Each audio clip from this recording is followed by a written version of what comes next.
Hello, this is Weldon Well-Armed. Today we're looking at a ZT0566, and this is the basic edition. It is the assisted. It is G10, and it's got a nice little grip to it.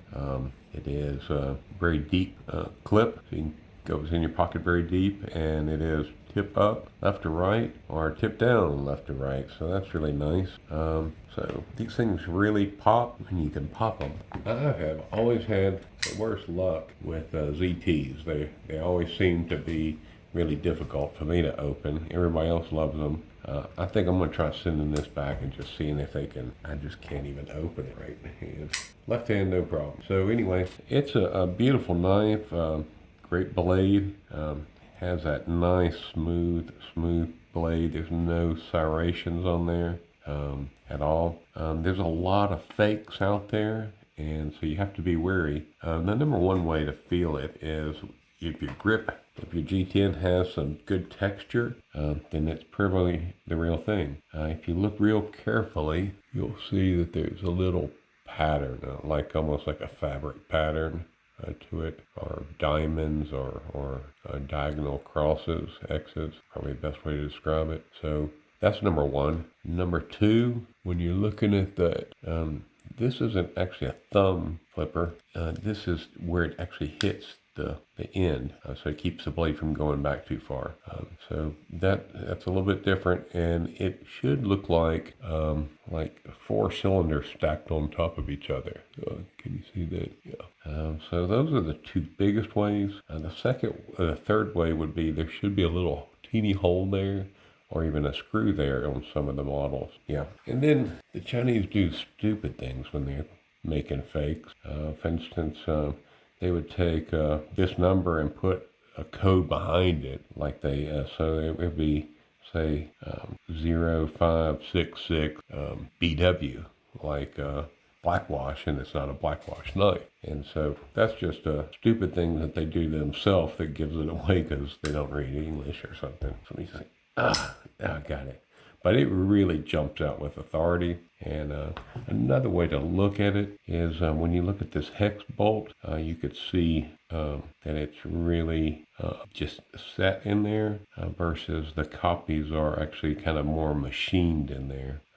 A lot of times when you're looking at fake ZTs, they forget to put the extra holes in there. So ZT's always generous with at least putting 4 holes, 2 here, 2 there on both sides. If you're lucky on some of the models, top end. So I'll show you a fake that I got taken on eBay. I thought it was used, and but it doesn't flip all the way out. But we'll look. Now, when you look at that G10, it does have the same pattern, but it's just smooth. It doesn't feel the same as the real. Second, that blade, it is stacked, but they're not as precise. The blade, see how it has streaks in it, like the file mark, where this one is completely popped. So this is kind of like sandblasted, so you can see the shiny right there. Does have the 4 screw holes.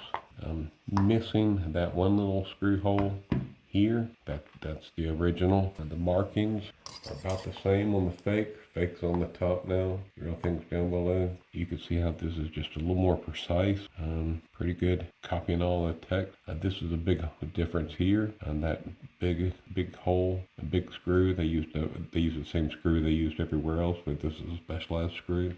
This rectangle is a little more squared off, and that's a little too rounded. And also this hole is a little bit bigger, but you'd only have to see those when you're looking face to face. Also that looks like it's part of it, tighter fit, and this looks like it's more like a drop-in fit. So besides that, the fake actually opens a little better than the original one. I am going to send this back. So when you're looking at this is a Hinder design, so that's Rick Hinder, who's the knife designer, and Carr is the U.S. manufacturer here in the United States. These are U.S. knives. These run $150, $180. This probably, I paid more than I wanted to on eBay, thinking I was getting the original one. The guy said, "Oh, I didn't send the box," and he never sent the box. I I didn't really know there were ZT fakes 6 or 7 years ago. So anyway, live and learn. So would I carry it? No, I've never carried it. It's just, I can't open it right-handed, so it's kind of worthless to me. I'm going to send it back after 6, 7 years, however long I've had it. Also, when you get it, make sure when you're looking at it, make sure the box does have a barcode. That's one thing that the fakes generally just don't even have anything like that. So that's kind of it as far as determining a fake from the real thing. Anyway, if you got any questions, let me know. This is Will the Well Armed. Have a great day and be prepared.